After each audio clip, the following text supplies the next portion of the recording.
How we all get along today? Well, I have returned from another rock hunting journey and come home to pouring down rain. So I figured I'd come up here to the shop and mess with the little AGT.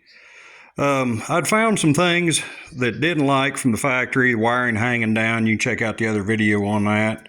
Also found some of the hydraulic and oil hoses were routed in a way that they were already getting cut into. I had did some digging with it, or done some digging with it, and had some overheating issues, so I'm going to try something on that, see if I can fix that. So for the wiring, I mounted the fuse box up there, easy to get to, right in the back of the panel, and I took the time to go ahead and mark what the fuses were, because I'm getting old and forgetful. Put what the oil filter was, all that good stuff. Mounted the glow plug controller up here on the side, right above the hydraulic tank, out of the way and out of the weather, better than dragging on the ground. And you can see I tucked the voltage regulator back in there. It's the same, out of the way, not dragging on the ground. Well, had the issue with her overheating. And this one's already equipped with a hydraulic oil cooler attached in front of the radiator. So that takes that out as an option of cooling her down. So my next thing was, how about engine oil? I'm going to try to cool the engine oil down some. So what I have done is mounted me a little engine oil cooler over here under the side panel. The way she's set, she's not going to get a lot of airflow. I may end up having to ventilate that lower panel.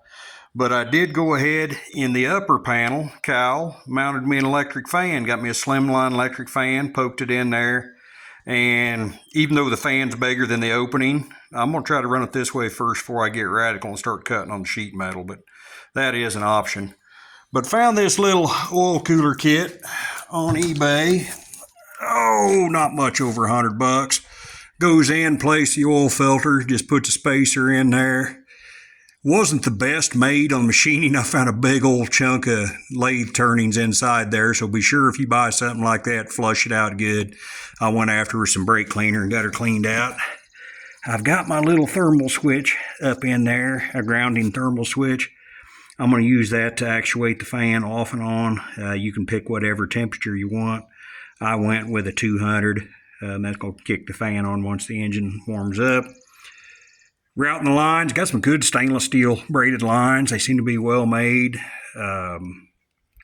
Had to route them every which way to get them all tucked up in there. I didn't want to have to cut them apart and put them back together. Mounted the cooler off on that side. I know there was room right there, but I didn't want to add any more heat before that radiator. She was already struggling. So that's why I mounted her off over there.